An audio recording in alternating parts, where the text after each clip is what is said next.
Well, in our last discussion, we talked about Iraq. I think it's only fitting that we now move into Iran. Now, you and the Bush administration. yeah, well, it's only fitting because the Bush administration. Yeah, he did not plan that. No, I did not. But I think we could probably go back to the '80s, and we'll start with the Iran-Contra. Yeah, tell me more about that. Because here's the deal. Iran-Contra to me it reminds me of the Contra video game on Nintendo. And I know Ollie North is involved, and is it weapons for hostages? What is it? No, we sold Iran weapons, and it was against our rules, against our laws, and we were, as we discussed in the Iraq video, we were helping Iraq, and so it was. So we sold weapons to both sides? Well, essentially, yeah. We were war profiteering. That's what was going on. That's why it was bad. And if you remember in the '70s, the reason that we weren't really allies with Iran because of the hostage situation that didn't get solved until January 20th, I think it was 81, when Reagan became president. The day he became president, and Jimmy Carter worked overtime to get the hostage situation taken care of. We had bad relations with Iran, and here we had Ollie North selling weapons to Iran. I mean, you know why we had bad relations with Iran? Tell me why. Do you know why? Well, I'm going to hear your explanation. We overthrew their government, or we tried to, and with the whole Shah thing. Yeah, we did over the Shah. I mean, that's in the 50s. So. And who is it? Roosevelt's grandson, I think is was like the instrumental in trying to overthrow and trying to change the Iranian government. And you know why? And this part isn't like some weird cockamamie thing I'm making up. They were doing it because they wanted to protect the oil interests. That's really all it was, because they were moving towards a nationalized oil program in Iran, so all oil would be controlled by the entire nation, versus having a bunch of different independent companies that could more easily be manipulated by us to make the oil happen the way we wanted it to happen. Right, which I think is a precursor to OPEC and some other things that we have now. Mm-hmm. So, but you know what? So and the students, of course, mad at us, and the reason the students invaded the embassy, even though all this other crap that we've done.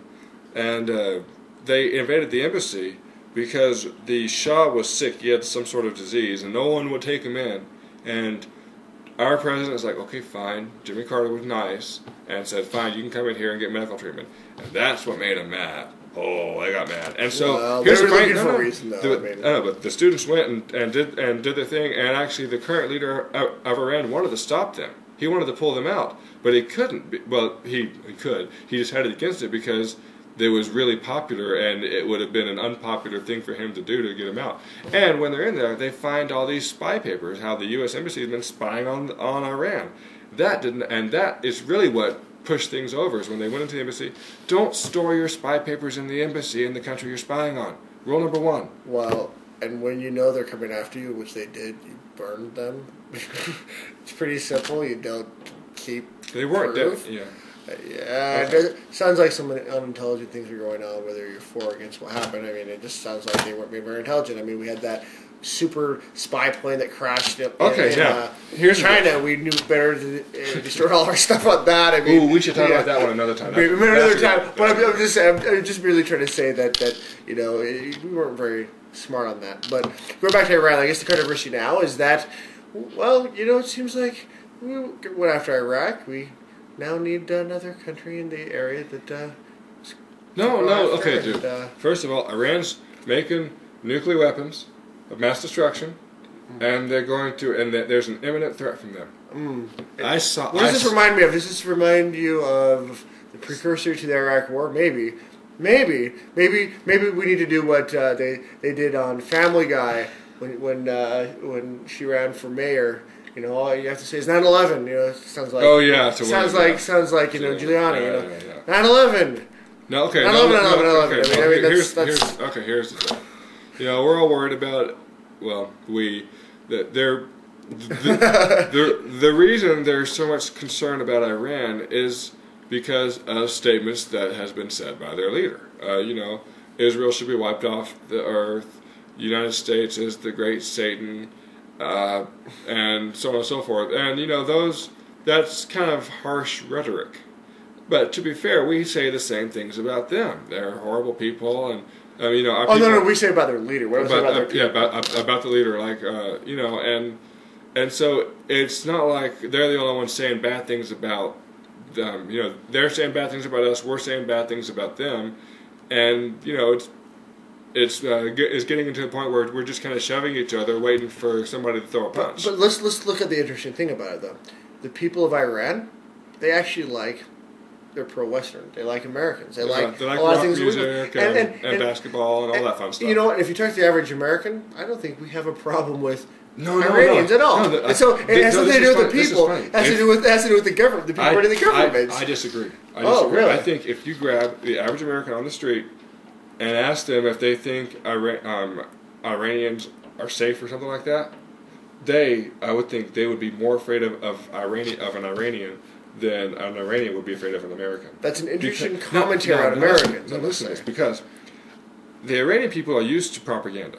They're used to being lied to, and so like when the government says, this is the way it's going to be, they're used to just they're not allowed to have Western CDs, but you go into in Iran, but you can buy Western CDs anywhere. I mean, it's not like it's just out there. So even though it's against the law and illegal, they still do it. Are you saying that they have their noses can do the smell test, so to speak, better than Americans? They know what smells right better than what we do. Are you saying that the propaganda it works better on the American people than the propaganda that's given to the Iranians? Is that what you're suggesting? Yeah, I think the Iranian people realize and know that the government is not always honest with them, and I think it's been like that for a while, and that's just the way it is. But it's not a big deal. They used to be lied to. They don't like it, and a lot of the young people are leaving the country to go and do other things where it's freer. But it's not a big deal. You don't think Americans are at that point right now where we no longer? I mean, there's always been a mistrust of our government. Some people are, but I think a lot of people, don't. I don't. Yeah, I think a lot of Americans are taken in by it. I don't know about that. I mean, I think a lot of people don't trust the Bush administration any longer. I don't think they trust the information that the Bush administration gives us on a precursor to any war because of what happened with Iraq. I think a lot of people look at what they try to sell us and go, wait a second, there's something wrong here. Now, maybe it took us longer than it may take the Iranians. I mean, and that might be a good point that you're making, but I think that Americans are more wary now of what this administration says, and who the administration says it. My point was, because we're talking about, the governments are eye to eye, and we're saying the people really don't care. And I would agree that the Iranian people don't have any real animosity towards America, but I do think that a lot of the American people have, especially Republicans, Republicans are going to be more anti-Iranian. They'll he's an Iranian, he's bad or she's an Iranian, blah blah blah blah blah. And I just think that's the way it is. Well, maybe I think sometimes Americans have a gut reaction, but I think maybe if you sat them down and you actually try to get their emotions, they may realize that they don't really have any bad. Talk to them about it. You're right, but their gut reaction is going to be, almost. But isn't that kind of what we're trying to do here, though? Is trying to get people to get past that gut reaction and actually think about what's going on. I mean, that's why I think we're starting doing these videos and doing what we're doing, so that they can get beyond that gut reaction and go, well, I have this emotional reaction to it. If we attack Iran, the Iranian people will combine together because they have a national sense of pride, and they will unite and fight against us as one. Even though, as long as we stay out of them, there's always going to be the inner struggle. Just like we would do the same here.